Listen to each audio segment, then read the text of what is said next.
Assalamualaikum warahmatullahi wabarakatuh.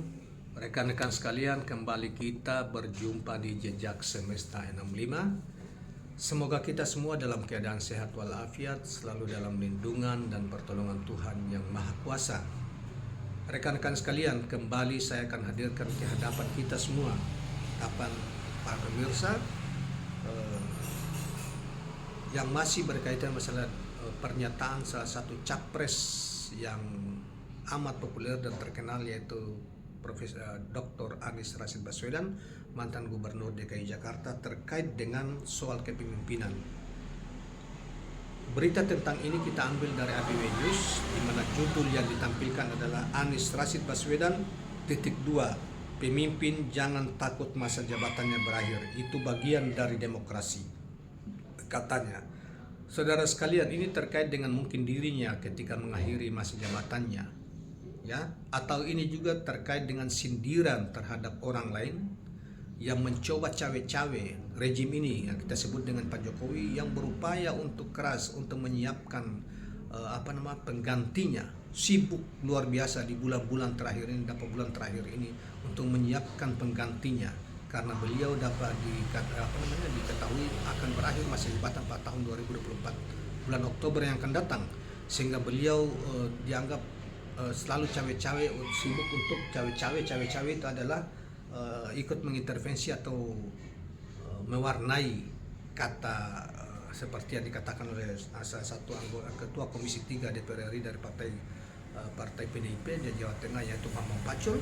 Yang orang Jawa Tengah mengatakan bahwa cawe-cawe itu bahasa Jawa, bahasa Semarang, bahasa Jawa yang artinya mengintervensi, mengikut mengatur, mengintervensi atau mewarnai, sehingga dianggap bahwa cawe-cawenya Jokowi dalam konteks pilpres, politik pilpres yang akan datang, dan bahkan mungkin juga pemilu legislatif, mau ikut cawe-cawe, dan dia menyatakan secara tegas tentang itu, mengintervensi untuk mengatur siapa yang bisa menang di pilpres yang akan datang, bahkan siapa dari sekarang mengatur dua saja capres yang akan datang, yaitu dari kalangan dia, yaitu Prabowo Subianto dan Ganjar Pranowo, sementara Anies berupaya dihalangi.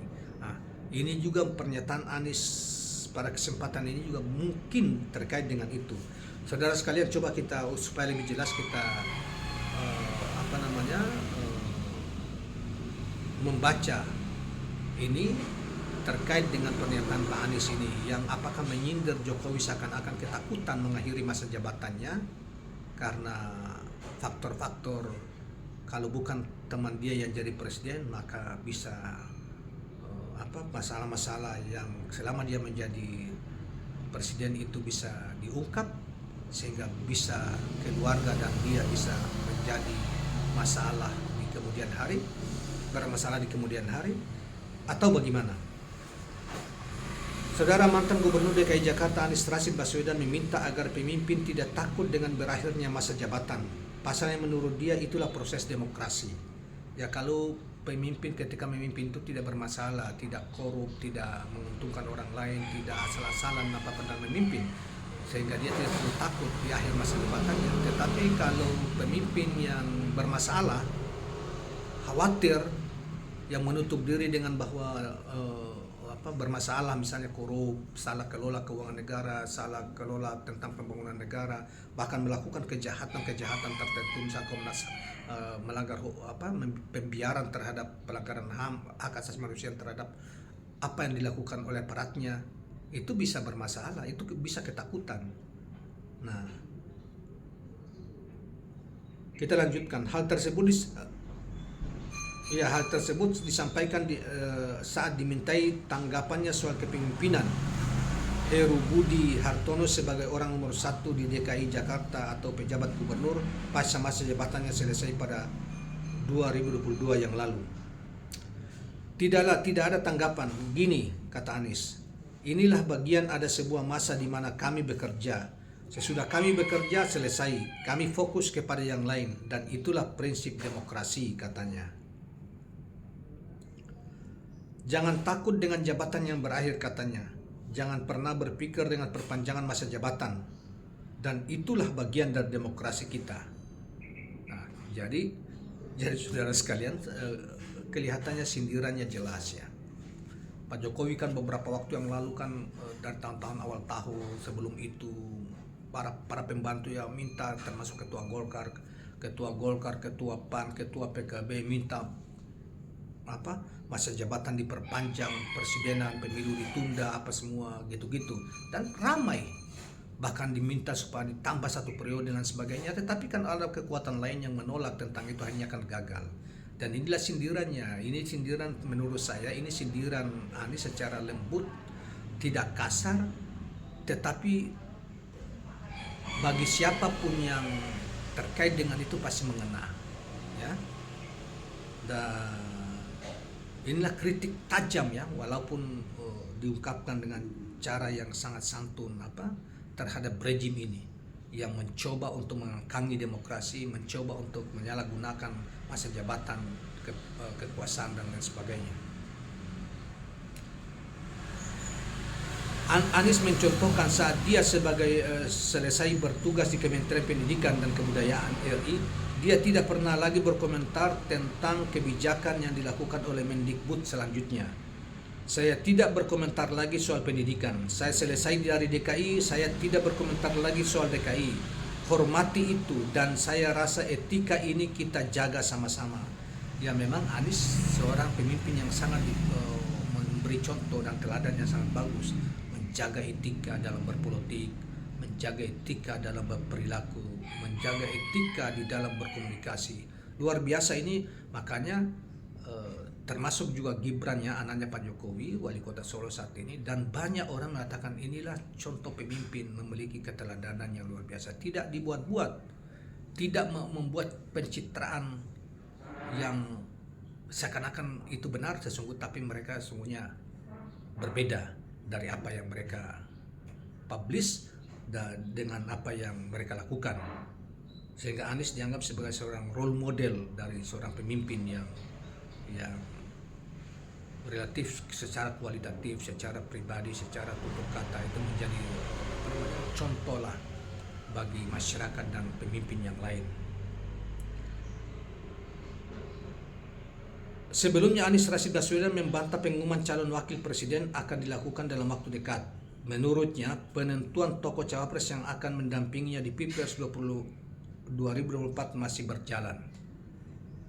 Masih sih, enggak, sudah ada nama cawapres tapi masih panjang, kata Anies saat ditemui di Jakarta International Prix Sirkuit Ancol, Jakarta Utara pada Sabtu 3 Juni 2023. Kemudian selanjutnya saudara sekalian, saat ditanya apakah cawapresnya berasal dari Jawa Timur, Anies justru menjawab berasal dari Indonesia, katanya.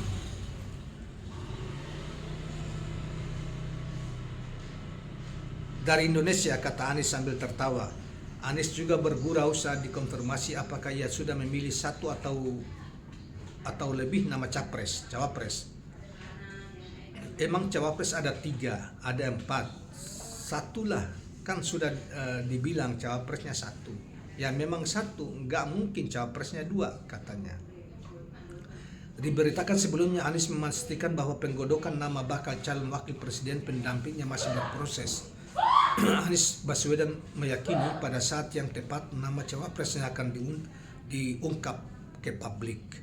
Pokoknya prosesnya sudah berjalan, pada waktunya nanti akan diumumkan. Yang jelas bukan sore ini pengumumannya, kata Anies saat ditemui di Nasdem Tower, Jakarta, Jumat 2 Juni 2023. Demikianlah kawan-kawan sekalian berita tentang hal ini tadi terkait dengan masalah kepemimpinan demokrasi yang kemudian dihubungkan dengan pertanyaan yang terkait dengan masalah calon cawapres yang Anies yang akan mendampinginya. Walaupun demikian kawan-kawan sekalian, kita ingin menegaskan kembali dari berbagai berita 2-3 hari ini yang kita tangkap yang dimuat berbagai media, tegaskan bahwa baik dari Nasdem, Demokrat maupun ini, bahwa cawapres Anies sudah selesai, sudah disisa dari tim 8 sudah memutuskan 1 nama. Walaupun demikian 1 nama itu bagi kita masih misteri, dalam pengertian masih belum diumumkan, sehingga kita belum tahu siapa yang dimaksud.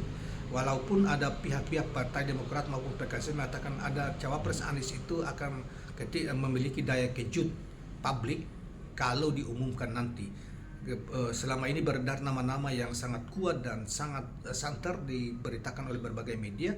Yang pertama adalah AHY, Agus Harimurti Yudhoyono yang juga Ketua Umum Partai Demokrat saat ini, dan yang kedua adalah Khofifah Indar Parawansa, Gubernur Jawa Timur saat ini. Dan sebelumnya ada Ahmad Heriawan, mantan gubernur 2 periode di Jawa Barat dari PKS, dan ada nama lain, walaupun demikian dikatakan sudah diputuskan sesatu. Kita belum tahu siapa.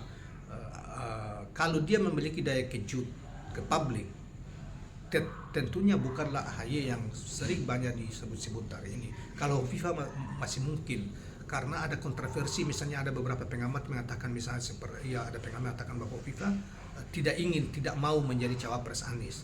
Ada di berita seperti itu, ada pengamat yang mengatakan seperti itu. Tetapi kalau itu yang terjadi, tentu ada daya kejutnya.